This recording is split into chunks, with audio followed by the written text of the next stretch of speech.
Fox 35 Late News at 11 starts now.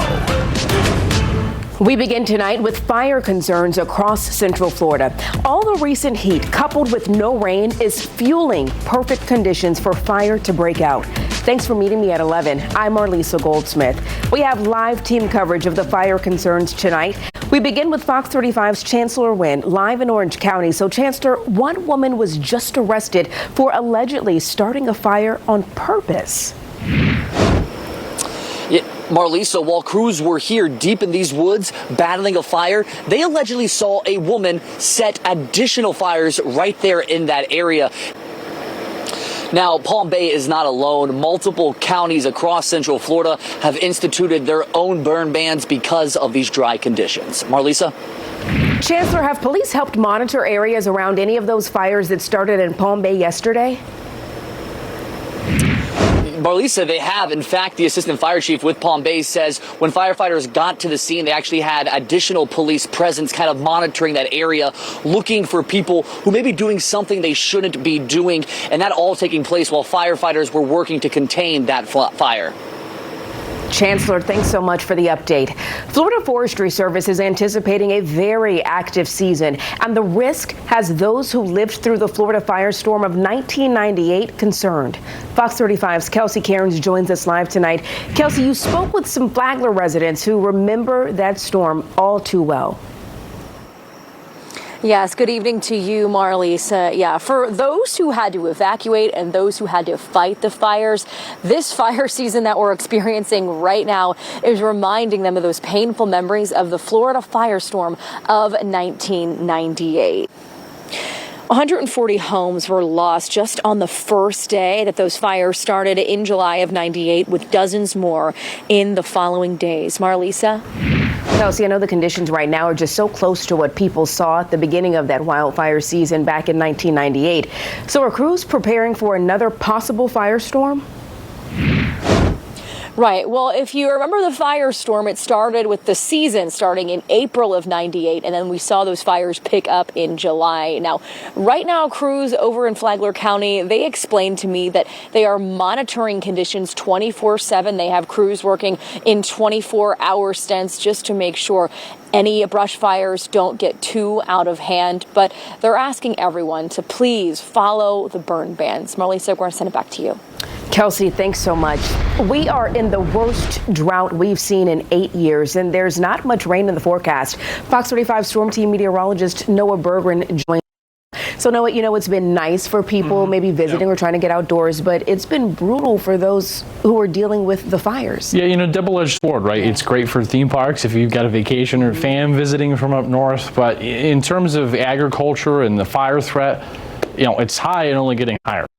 And we need more than just a day with showers. You know, we need a monsoon at this point to break out of this drought, and there's no sign of that anytime soon. The drought monitor is a scale of 1 to 5, dry, moderate, severe, extreme, exceptional. Takes into account a whole bunch of factors, including the amount of moisture in the ground, recent rain, crop, and farmer reports. And you can notice we've got two little areas there of extreme drought now from the villages, and then up towards Daytona Beach, Port Orange, and Ponce Inlet. And it's these areas where the drought is most worrisome right now. Rain as a percent of normal in the last 30 days is 5 to 15, 20%. And that's been the case for the last several months, which is why we're in this rain deficit that probably soon will be nearing a foot in some spots. About 5 inches below average in Gainesville, 6 in Melbourne, 7 in Sanford, closing in on 8 in Orlando, and closing in on 10 inches of rain below average now in Daytona Beach. All right, it's a gusty evening out there. Winds are from the east, 10 to 15 miles an hour. It'll be another sunny and hot day tomorrow. We'll talk to you much more about that and your weekend in a few minutes. Marlisa. Noah, thanks so much. In Volusia County, a 1-year-old boy is dead after being hit and killed while chasing after his dog. Now people are rallying around the family to try and help them through this really difficult time. Just a sad story all around. Daytona Beach police say the 1-year-old followed the family dog after it escaped out the front door. While chasing the dog, the child stepped into oncoming traffic where 2 cars hit him. He was rushed to the hospital where he was pronounced dead. Both drivers stayed on scene and cooperated with officers. Charges have not been filed in this case, as police say this is just a huge tragedy. It seems to be just a very tragic accident. Just this whole mix of things just came together in a really tragic turn of events last night. A GoFundMe account has been created to help support the family. We have a link to that post available right now on the Fox Local app. A Fox 35 update. The former Disney employee who pled guilty to hacking into the park's menu system was sentenced in court today. Fox 35's Luann Sorrell joins me live here in the studio with more on his punishment. Luann. Yeah, good evening, Marlisa. This is Michael Schuer. He hacked into Disney's online menus, adding profanity, changing food prices, and altering allergy warnings. In addition to changing menu items to falsely say they were safe for people with allergies to eat, Schuer also changed wine regions on the menus to areas that had recently suffered mass shootings. Live in the studio, I'm Luann Sorrell. Marlisa, back to you. Luann, thanks so much. Caught on camera, Good Samaritans rush into action to stop a kidnapping in progress. The Jacksonville Sheriff's Office says more than a dozen bystanders stepped in to help a mother. She was trying to pull her 2-year-old and 6-month-old children out of the back seat as a man tried to drive off with them. Now, this all unfolded in a DMV parking lot. Good Samaritans were able to get that woman and her children to safety. The man was later arrested and charged. Here are a few stories happening right now that you'll want to know about before bed. First up, President Donald Trump says he is not happy after Russia launched its deadliest attack on Ukraine's capital in 9 months. The strike comes just 1 day after the president said he believed Russia was ready for peace. He posted on Truth Social that the attack was, quote, not necessary and very bad timing. Tens of thousands of people from around the world are in Vatican City to say goodbye to Pope Francis. The pontiff will continue lying in state ahead of his funeral Saturday. The Pope passed away on Monday at the age of 88. Meanwhile, the cardinals are gathering in Vatican City, preparing to choose the next pope and the papal conclave. 9 days of mourning will follow the Pope's funeral before the conclave begins. And ESPN host Shannon Sharpe is stepping away from the network in the wake of a sexual assault lawsuit. Sharpe is accused of raping a woman on multiple occasions. The anonymous woman says it began as a consensual relationship when she was 20 years old. The complaint seeks more than $50 million in damages. Sharpe, though, is denying all the allegations. A Fox 35 exclusive. A tow truck driver is recovering after he was slammed into while working on the side of I-95 in Brevard County. We first told you about this deadly crash last month. 3 people in the car died, but the tow truck driver survived. Fox 35's Esther Bauer has more. Next on the late news, why clean out the register when you can just take the whole thing? Video of this brazen burglar who police say took the easy way out. And when a gator comes a-knocking, do you let it in? There was a full-blown alligator sitting at our front door. Why she says this was actually a pretty rare sight for this neighborhood. But first, our nightlights take us to downtown Nashville and Nissan Stadium, home of the Tennessee Titans, who had the #1 pick in the NFL draft tonight, and they took Miami quarterback Cam Ward. Congrats to Cam and his family. Much more late news at 11 when we come back. Stream Fox 35 News 24 hours a day with Fox Local. Caught on camera, a brazen burglar wasn't happy cleaning out the cash register, so he decided to take that whole thing with him. Police in Lakeland say this video shows the suspect sneaking behind the counter at a Michaels store and pulling out the register. Officers say employees started to get a little suspicious after he spent several hours in the store and even asked them about the register. He's now facing several charges. When gators come knocking, you just hope your door is sturdy enough to keep them out. A Lake Mary woman says she heard noises outside of her front door. When she checked her doorbell camera, she was in for a big surprise. Fox 35's Matt Trezza found out this was actually a pretty rare sighting. All right, Noah Bergen is back with us now. I got to ask you, Noah, if that were your front door, what would you be doing? I actually didn't hear the story. My earpiece was unplugged. Okay, I did hear you fumbling with your earpiece over there. I'll give it to you. This is the thing with sometimes in the 11, I haven't heard stories historically. This is it's not my fault. I didn't hear the story. So, to remind you, this was the story about the alligator at the front door. Oh, okay, yes. So I know you saw it earlier. So if the alligator was at your front door, what would you do? Well, I'm going upstairs. I'm getting as far away from that thing. I'm just glad they didn't go open the door without looking out the Ring camera. You really think that gator would like run in at you? 100%. It wouldn't be like a second of like both sides pausing? I'm not trusting anything looking like that on the other side of the door. You know, you've seen the videos of like deer going through people's, the pet doors. You think the gator would just stroll on in? Absolutely. Interesting. Well, thankfully we don't have to worry about any rain tonight because, those gators actually are probably pretty impacted by the drought. A lot of lakes, creeks, a lot of rivers, retaining ponds are running pretty low. That's an interesting thing to think about. A lot of these retaining ponds are getting empty. This gator's got to find other places for sitting in the water in Florida right now, but things are dry, quiet across the Sunshine State. Some big severe weather tonight across the central southern plains. In fact, big severe weather here in northwestern Oklahoma, back towards the panhandle of Oklahoma, down to Amarillo, Texas, also across western Kansas, then to the front range of Colorado. Across the United States tonight, you can see the drought monitor. We've got several areas here in Florida now of extreme drought, but for perspective, there's large parts of Nevada, Arizona, New Mexico, and Texas that also have that extreme level drought. Across central Florida, you can see there's two areas there, and then down here south of Okeechobee dealing with extreme drought.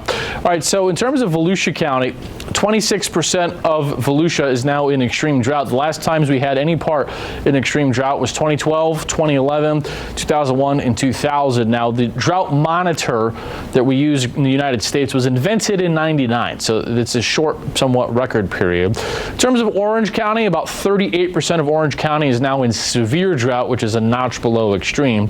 Last times in severe drought, you can see them listed there several times since 1999. All right, there it is zoomed in, and we need rain bad. Rain deficits are now 5 to 10 inches below average across central Florida. All right, we got an east breeze tonight, about 15 to 20 miles an hour. Temperature today got to 82 in Melbourne, 92 in Tampa, in Fort Myers, 84 in Miami, 86 in Orlando, and 88 in Ocala. Temperatures right now, low to mid 70s across the Sunshine State. Temps out the door in the morning, 65 Leesburg, 67 Orlando, 64 in St. Cloud, 72 in Melbourne, 72 in Cocoa Beach, 67 New Smyrna, 67 Daytona, and 64 in Palm Coast. All right, tomorrow highs, low to mid 80s at the beaches, about 90 inland, partly to mostly sunny, a little bit of a gusty east wind, about 15 to 20. A lot of warmth across the east right now. In fact, it's about 67 in Atlanta, 68 in Nashville, 70 in Columbus, Ohio, 65 in Raleigh, 70 in southern Mississippi, 68 Houston, and 64 over in Dallas. All right, so here's the Fox model for tomorrow. Gusty east winds, mostly sunny, no rain. The next chance for any rain will come on Sunday. Here's your Saturday, mostly sunny and dry. A little bit of a front dropping down from the north. And notice Sunday afternoon, look right here, mainly west of Orlando, along the I-75 corridor, maybe, just maybe, a handful of showers, but these can spark new wildfires and brush fires because the lightning strikes dry ground in areas just in the vicinity where it doesn't rain of these showers. So that's a concern too. Where it does actually rain from them, it's a good thing, but in the nearby vicinity where it doesn't, but there's a bolt of lightning that strikes, you can get new brush fires that do start. 92 on Sunday, 87 Monday, maybe a few more thunder showers Monday, and then going back to dry conditions the middle and end of next week. Still ahead here on the late news, a major U.S. airline is slashing flights and its expected profits. Why you may have more trouble booking a flight in the coming months. And artificial intelligence is changing the way we roam. How new technology is making life easier and cheaper if you're traveling abroad this summer. Fox 35 News is sponsored by Morgan & Morgan, America's largest injury law firm. Oh, that makes it. Go down flat! Oh my gosh! That's amazing, dude. How fun is that? Firefighters in Lee County surprised a group of kids by turning their bouncy house into a slip and slide. The truck happened to be in the area, so a firefighter walked on over to the parents and asked if it was cool to spray the slide. The parents say it was a sweet gesture and a great surprise for the kiddos. Well, the summer travel season is quickly approaching, but one major airline is already cutting down on the number of flights it's offering. Southwest Airlines just announced it's reducing its flight schedule for the second half of the year. They blame it on weaker domestic bookings and economic uncertainty. The airline expects revenue to be down as much as 4% in the second quarter. Delta and United Airlines are also reducing their flights because of similar concerns. If you're planning a trip overseas, artificial intelligence can help you keep in touch with family and friends back home for a little less money. Fox 35's Jared Halpern explains how you can save some cash while vacationing abroad. Still ahead on the late news at 11, you wouldn't think this could happen in 2025, but scientists say they've discovered a new color. Check this out. You might think you're looking at it now. Why those scientists say you're wrong. Wake up with Brooks and Jessica weekday mornings on Good Day Orlando. Trending tonight, scientists believe they may have discovered a new color. On your screen, take a look. This is the closest shade to the new color, but it's much more saturated. Scientists call it Olo, a super vibrant blue-green. Researchers used a laser set up to stimulate the retinas of 5 participants, making them the first to see the color. They say this discovery might help people with red-green color blindness. Very interesting, Noah. What did you say it's a color again? What is green and blue? Olo. Olo is the name. Olo. Where do we come up with Olo? Oh, well, I didn't come up with it. I'd like to ask the color community or the color committee who comes up with naming new colors where Olo came from. It's an interesting one. Well, we've got a lot of sunshine, a lot of hot weather, a lot of red on the map, a lot of yellow too for the hot, dry conditions. About 92 on Sunday, 91 on Saturday. Small chance of a shower Sunday, small chance of a shower on Monday. And then going into next week, temperatures will probably stay in the mid to high 80s, about 86 on Tuesday, 89 Wednesday, 89 next Thursday. The shower Sunday and Monday, it's not really a lot. I mean, most people are not going to see any rain. The stuff on Sunday will be mainly in the I-75 corridor. Then on Monday, most of that stuff will be also pretty isolated, maybe just not quite as much. So if you don't see a shower from Sunday or Monday, it's going to be probably quite a while again. So that drought is going to continue to get worse. The fire danger is high right now and will stay high. Weekend beach weather will be pretty good, just a little rough at the beaches. Marlisa. All right, looking good, Noah. Thanks so much. And thank you for meeting us tonight at 11. Hope you have a great night and an even better tomorrow. We'll see you then.